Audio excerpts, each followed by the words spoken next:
What are reasonable accommodations at work? Animated characters and scenes appear as a narrator describes. Everyone needs the right tools to perform a job. Chairs for employees who work at desks. Ladders for roofers who need to get on top of a house. Even lunch breaks for people who need food to get through the day. You know, like we all do. It makes good business sense to have a workplace that accommodates everyone's needs. And laws like the Americans with Disabilities Act, the ADA, and the Rehabilitation Act are there to make sure workers with disabilities are accommodated too. So what kinds of accommodations are we talking about?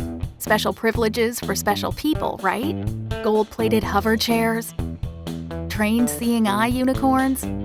Not even close. Turns out employees with disabilities aren't particularly special, and neither are the accommodations they need to do their jobs. In fact, they're pretty reasonable. Literally, it's why the ADA calls them reasonable accommodations. An accommodation is any change in the environment or in the way things are done that enables an individual with a disability to enjoy equal opportunities to work. Miguel works as an office assistant, and his low vision makes using a computer monitor difficult. So his employer provided screen reading software that reads aloud on-screen text and image descriptions.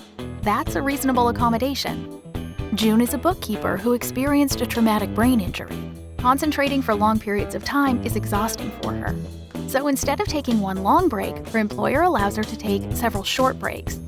That's a reasonable accommodation. And according to the Job Accommodation Network, JAN, the majority of workplace accommodations, 59%, cost absolutely nothing.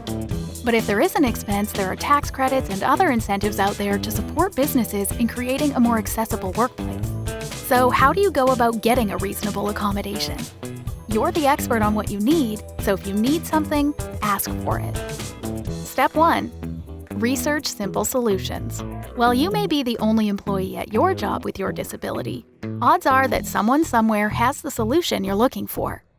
Resources like JAN have whole catalogs of useful real-life situations to learn from. Step 2. Notify your employer. Notifying your employer of your need for an accommodation starts the process, whether you speak with them or send them an email. You may need to provide a medical letter or other documentation if requested. You do not need to tell your employer everything about your disability, just how it might affect your job duties. Step 3. Negotiate. Finding the right accommodation is not a one-stop process. It's an interactive back-and-forth conversation. Your employer may propose a different accommodation than the one you suggested. Consider whether their idea would be effective, or make another suggestion. And you may need to propose more than one accommodation before finding one that works for everyone. Step 4. Approach a higher-level colleague. If your employer rejects your requested accommodation without making an alternative offer, or if your employer refuses to discuss your request, communicate your request to a higher-level individual, like your supervisor's manager or the HR department. It's a good idea to keep notes about who you spoke with and the date. If all else fails, there's step 5. File a claim. If you're not getting anywhere with the higher-ups, there are agencies that can help. Filing a claim involves a lot of paperwork and sometimes short deadlines, so it's important to move quickly. No matter what steps you take, always remember that asking for reasonable accommodations is not about getting special favors. It's about getting what you need to get your job done.